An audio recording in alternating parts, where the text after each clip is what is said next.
A former Minneapolis police officer was handed a nearly 5-year prison sentence for his role in the murder of George Floyd. Tao is the fourth and final officer to be sentenced in state court in Floyd's death. His sentence is the longest of the officers found guilty of aiding Derek Chauvin, the man convicted with Floyd's murder. Renee Cooper was in the Hennepin County courtroom today. Renee. Today's sentence bookends a 3-year criminal case in the George Floyd's murder. Judge Peter Cahill expressing disappointment in Tao as he delivers his sentence to the former police officer. To be perfectly honest, after 3 years of reflection, I was hoping for a little more remorse, regret, acknowledgement of some responsibility. After prosecutors requested a sentence of 51 months, Judge Peter Cahill going a step further, handing down former officer Tao a 57-month sentence. It's my belief that a sentence at the top of the range would be condign punishment. Tao, taking the stand, maintained his innocence, now 3 months after he was convicted. Judge, I know prior I said that I couldn't take a plea deal because I didn't want to sin. The former officer using the majority of his roughly 20-minute testimony to quote from the Bible. This leaves man spiritually dead. George Floyd's life was snuffed out by these officers. All right, guys, so we got to talk about a pretty bombshell news story involving George Floyd. Yes, we have to revisit that situation because it seems like the narrative around George Floyd, the story that basically caused more violence and destruction in this country than we've ever seen before, ever. It seems like the narrative around this story was a big old lie, okay? The narrative around how George Floyd died and the narrative around the officers who were involved, again, all of that apparently is a lie. And that is detailed in this article right here on Alpha News that talks about a deposition and some court documents that have been exposed in light of this deposition in relation to a lawsuit filed by Miss Amy Sweezy, who was one of the office's top prosecutors in Hennepin County, right? The same county that charged Derek Chauvin, okay, and the 3 other former Minneapolis police officers in the death of George Floyd. She was suing former county attorney Mike Freeman because Sweezy claims Freeman engaged in sex discrimination and retaliation in the office. Now, all of this began when attorneys from this office, for example, attorney Patrick Lofton and Sweezy herself, ended up resigning from the case. Okay, they withdrew from the case involving Derek Chauvin and the 3 officers for ethical reasons. Basically, they were under pressure by Mr. Freeman, county attorney Mr. Freeman, to file charges against the officers, even though they didn't feel like the officers should have had charges filed against them in relation to what happened with George Floyd. However, they were put under extreme pressure to do so for political reasons. And this is basically proved and detailed in this article based off these court documents. And I'm going to go ahead and read a summary here from Charlie Kirk so you guys kind of understand exactly what happened here in an efficient way. And then I'm going to play a video from Tucker Carlson in which he's going to talk about this whole situation, because again, this right here basically proves that the whole George Floyd narrative was a lie and that people looted, rioted, and destroyed cities based off a lie. So let's read here. New court documents show that Minneapolis prosecutors strongly opposed charging the 3 other cops who were with Derek Chauvin when George Floyd died. Several of those prosecutors withdrew from the case over, quote, professional and ethical objections. When told there was no valid case against the officers, Hennepin County attorney Mike Freeman screamed that his prosecutors were effing this up. Freeman blamed them for ruining his chance at political stardom and later retaliated against the prosecutors. Then the Minnesota Attorney General, radical Marxist Keith Ellison, stepped in to charge the officers. The case against J. Alexander Kuhn, Thomas Kernan Lane, and Tao Thao was political from the beginning, bought to appease a streaking criminal mob rather than to achieve justice. If anybody didn't see that this whole charging these officers with the George Floyd thing was political, it was all about politics. So this is not a surprise, but to see some of the details that's going on, first of all, no, he shouldn't have lost his life. And there's a million things that could have been done different. But unfortunately, what's done is done.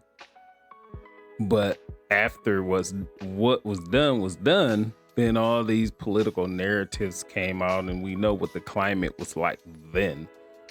So the cops were totally racist, and this guy was totally innocent. That was the narrative, and we know none of that was true. Justice, all three of them should be released immediately. Not only that, but Hennepin County's medical examiner said there were no medical indications of asphyxia or strangulation. In other words, Chauvin's knee did nothing to kill George Floyd.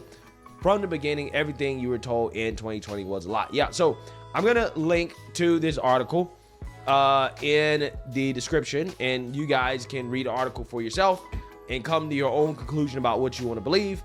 But I want to react to this video here from Tucker Carlson, in which he's going to talk about this situation, because I believe that, again, Tucker's commentary here is compelling and important. But before we get into it, we have to have a word from the sponsor of this video, BioTrust.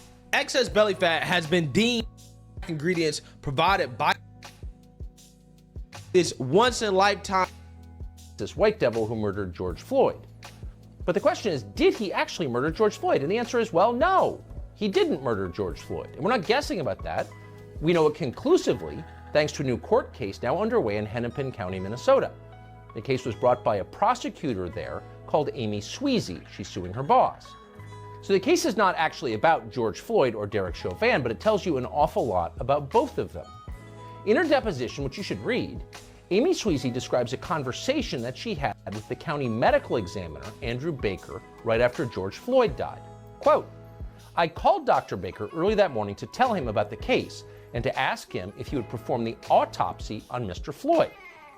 Sweezy recalls all this under oath in the deposition. Quote, "He called me later in the day on that Tuesday, and he told me that there were no medical findings that showed any injury to the vital structures of Mr. Floyd's neck. There were no medical indications of asphyxia or strangulation." Oh. In other words, George Floyd, according to the official autopsy, was not murdered.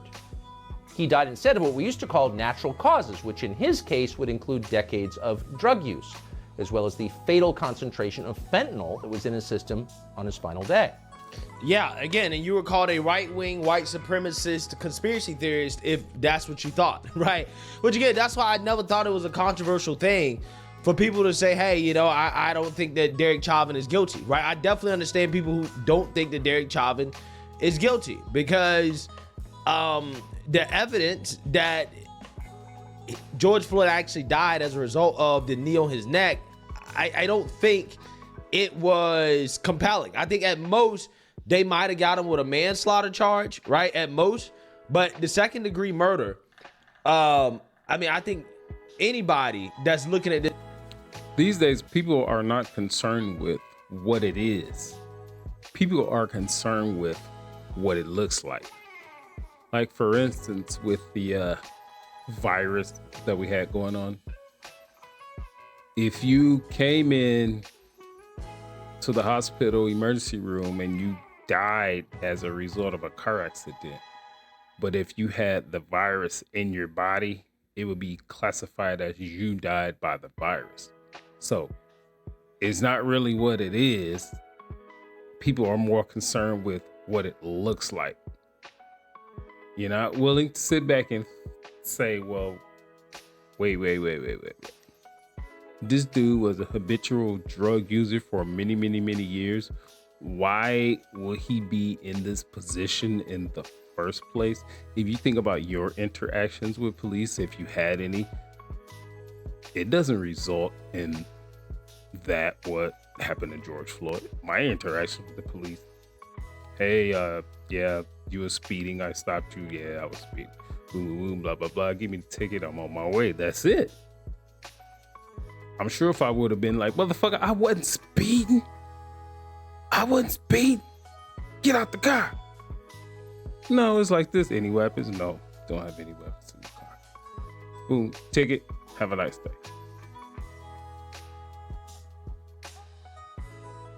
This objectively conceded this was politically motivated and that he should not have been found guilty of that charge, right? He should not have been found guilty.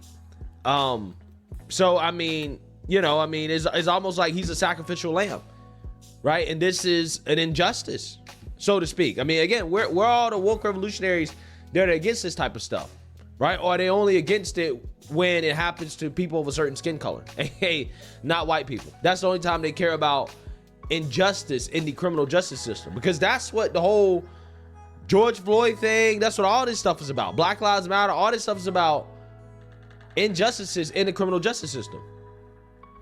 But when you have an obvious injustice, especially when it comes to those other 3 officers, obvious injustice, these men are doing prison time. They're silent. Even though they're doing prison time simply because, well, they didn't step in and protect George Floyd's civil rights. They didn't know that the dude was dying. How could they know? For all they know that, their leader, Derek Chauvin, he was doing what the department teaches them to do. So, I mean, it sucks because the results of this are what we see currently happening in this country. The violence and destruction. Defund the police. The fact that nobody wants to be a police officer.